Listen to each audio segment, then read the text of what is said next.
तो दोस्तों कभी ना कभी आपके साथ ऐसा जरूर हुआ होगा या फ्यूचर में कभी ऐसा हो कि आपने अपने क्रेडिट कार्ड से ज्यादा खर्चा कर दिया हो और पेमेंट के टाइम पे आप काफी परेशान या कंफ्यूज हो कि मेरा बिल बन के आ गया है, मेरे पास पैसे बहुत लिमिटेड है या कम है, मैं इस बिल का क्या करूं? इस बिल को मैं ईएमआई में कन्वर्ट करूं या इसका मिनिमम ड्यू अमाउंट पे करूं? ठीक है, तो जानेंगे इस चीज को इस वीडियो में डिटेल में। तो वीडियो में आप लास्ट तक जरूर बने रहिएगा।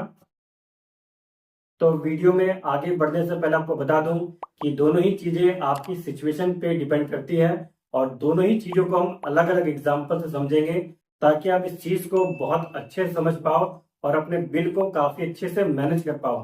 पहला सिचुएशन समझते हैं। मान लेते हैं कि आपके क्रेडिट कार्ड का बिल बन के आ चुका है और पेमेंट के टाइम आपके पास पूरे पैसे नहीं है इस बिल को क्लियर करने के लिए। ठीक है, लेकिन जनरली आपको ये जरूर पता होगा कि ये पेमेंट आपके पास कब तक अरेंज होगा। ठीक है, हमने कार्ड यूज किया है तो इसका बिल तो हमें पे करना ही है। ठीक है, तो मान लेते हैं कि ये पेमेंट आपको अगले महीने तक अरेंज हो जाएगा। ठीक है, तो इस सिचुएशन में आपको क्या करना है, अपने क्रेडिट कार्ड पर मिनिमम ड्यू अमाउंट पे कर देना है।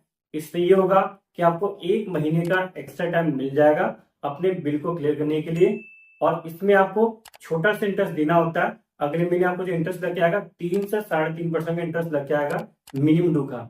लेकिन इससे आप लेट फाइन से जरूर बच जाओगे क्योंकि लेट फाइन बैंक बहुत ही ज्यादा चार्ज करती है। मान लेते हैं कि आपका बिल जो आया था 50,000 रुपए का आया था। ठीक है, तो इसका मिनिमम आया होगा 2500 रुपए। ठीक है, 2500 रुपए क्यों? 5% होता है टोटल ड्यू अमाउंट का मिनिमम ड्यू अमाउंट। ठीक है, तो यहाँ पे क्या होता, सिर्फ अगर हम मिनिमम ड्यू अमाउंट पे कर देते तो हमें एक महीने का एक्स्ट्रा टाइम मिल जाता अपने पेमेंट को क्लियर करने के लिए। तो अगला बिल भी जो आपका आता मिनिमम ड्यू के बाद आपका बैलेंस का अमाउंट प्लस 3 से 3.5% इंटरेस्ट इसमें ऐड होके आता छोटा सा। तो अगला बिल भी आपका जो आता करीब 50,000 रुपए अप्रोक्स आता, मतलब थोड़ा सा कम आता। ठीक है, लेकिन अगर आप यहाँ पे 1 रुपए का भी पेमेंट आप नहीं करते हो तो बैंक आपसे 35 से 40% तक का फाइन लेती है एनुअली।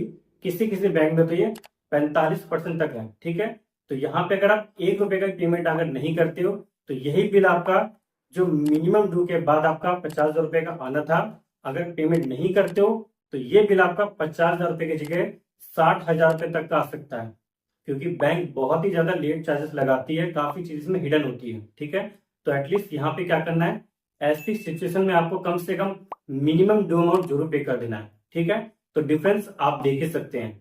चलिए दूसरी सिचुएशन को भी हम समझ लेते हैं। मान लेते हैं कि आपकी कार्ड का बिल बन के आ गया है और यहाँ भी आपके पास पेमेंट के टाइम पूरे पैसे नहीं है इस बिल को क्लियर करने के लिए। ठीक है, लेकिन यहाँ भी आपको जनरली ये जरूर पता होगा कि ये पेमेंट आपके पास कब तक अरेंज होगा। ठीक है, आपने कार्ड यूज किया है तो इसका पेमेंट हमें करना ही है। ठीक है, तो मान लेते हैं कि ये पेमेंट आपके पास 5-6 महीने तक अरेंज हो पाएगा। ठीक है, तो इस सिचुएशन में आपको क्या करना है, मिनिमम अमाउंट ना पे करके आपको अपने खर्चों को, ट्रांजेक्शन को ईएमआई में कन्वर्ट कर देना है टाइम से। ठीक है, यहाँ पे अगर आप मिनिमम पे करते हो तो आपको ज्यादा नुकसान होगा। कैसे, मैं आपको बताता हूँ।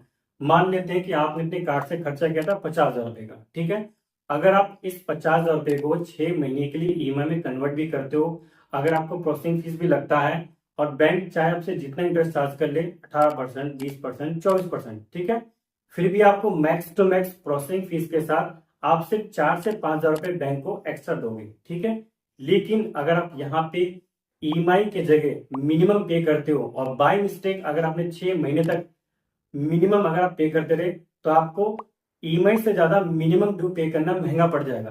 कैसे बताता हूँ।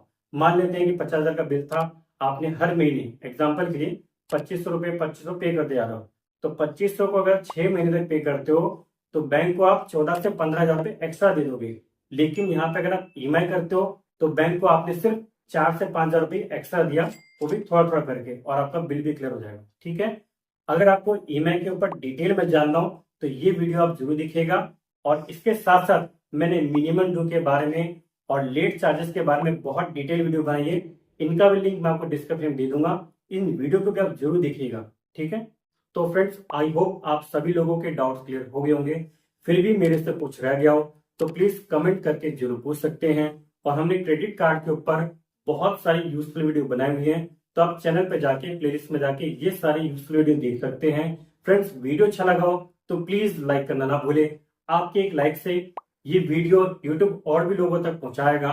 और अगर आपने चैनल को सब्सक्राइब नहीं किया हुआ है तो प्लीज सब्सक्राइब करना ना भूले, और अगर किया हुआ है तो बेल आइकन प्रेस करके नोटिफिकेशन को ऑल कर लीजिए ताकि आपसे कोई भी इंपॉर्टेंट वीडियो मिस ना हो। Thanks for watching this video.